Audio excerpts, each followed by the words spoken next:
नमस्कार दोस्तों, आज के हमारे इस वीडियो में हम आपके लिए निर्जला एकादशी की कहानी लेकर आए हैं। एक समय की बात है, एक जाट था। उसकी नई नई शादी हुई थी। शादी के बाद वो पहली बार अपनी पत्नी को लेने अपने ससुराल जा रहा था। वो अच्छे से नए नए वस्त्र पहनकर तैयार होकर ससुराल के लिए रवाना होता है। रास्ते में उसने देखा एक तालाब में एक गाय पानी पीने उतरती है। जेठ का महीना था। वो गाय अपनी प्यास तो बुझा लेती है, लेकिन तालाब से बाहर नहीं आ पाती।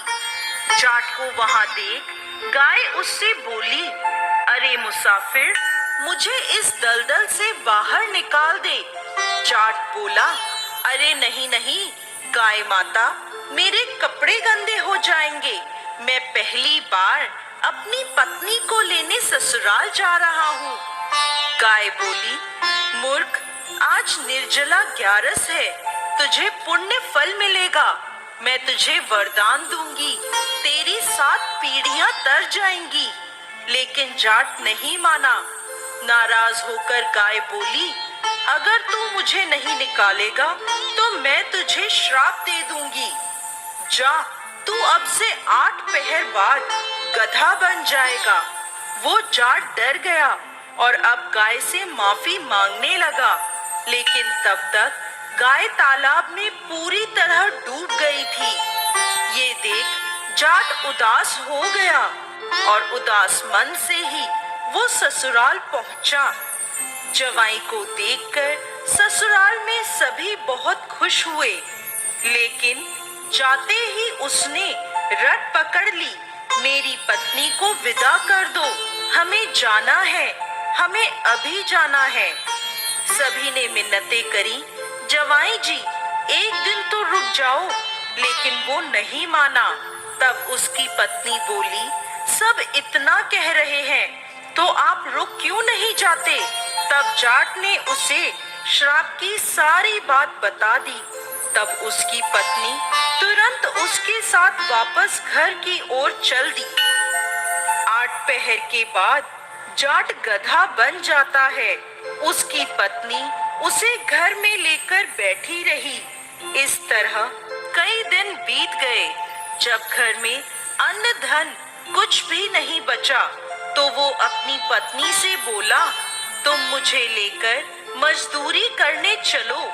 तब वो दोनों नगर के राजा के यहाँ मजदूरी करने पहुँचे। राजा के कुएं की खुदाई का काम चल रहा था।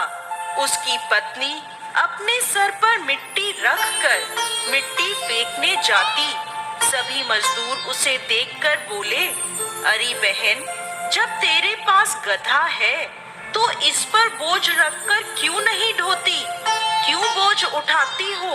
पर वो कुछ नहीं बोली। दूर से राजा भी ये सब देख रहा था। एक दिन राजा ने उससे पूछा, तुम्हारे पास गधा है तो तुम क्यों बोझ उठाती हो। तब वह बोली, महाराज, ये गधा नहीं है, मेरे पति हैं, इन्हें गाय का श्राप लगा है।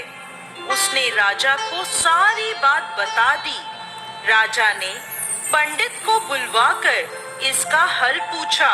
तब वह बोला, राजा जी, इसका एक ही हल है। जिस व्यक्ति ने अपने जीवन काल में 101 ग्यारस करी हो और उसका फल वो इस गधे को दे दे, तो ये मानव बन सकता है। राजा ने पूरी नगरी में ऐलान करवा दिया कि जिसने भी 101 ग्यारस करी है, अगर वो अपनी ग्यारस का फल दे देता है तो राजा उसे अपना आधा राज्य दे देंगे। लेकिन पूरी नगरी में कोई भी ऐसा नहीं था जिसने 101 ग्यारस करी हो। किसी ने 10, किसी ने 11, तो किसी ने 21 ग्यारस करी थी। तब एक बुढ़िया आई और बोली, राजा जी, मैंने पूरी 101 ग्यारस करी है। राजा बोला, तुम अपनी ग्यारस इस गधे को दे दो तो मैं तुम्हें मुंह मांगा वरदान दूंगा। बुढ़िया बोली, महाराज, मैं धन लेकर क्या करूंगी? मैं आज हूँ, कल नहीं। मैं इसे 100 ग्यारस दे दूंगी, लेकिन एक निर्जला एकादशी को मैं अपने पास रखूंगी। इस एक निर्जला एकादशी के फल से मुझे मोक्ष की प्राप्ति होगी, मुझे श्री हरि विष्णु की प्राप्ति होगी। ऐसा कहकर उस बुढ़िया ने अपनी 100 ग्यारस का फल उस गधे को दे दिया और वो वापस इंसान बन गया। लेकिन 1 ग्यारस की कमी से उसका पूरा शरीर इंसान का हो गया, लेकिन गधे की पूंछ उसके शरीर से नहीं हटी। तो दोस्तों, कैसी लगी आपको आज की हमारी ये कहानी? हमें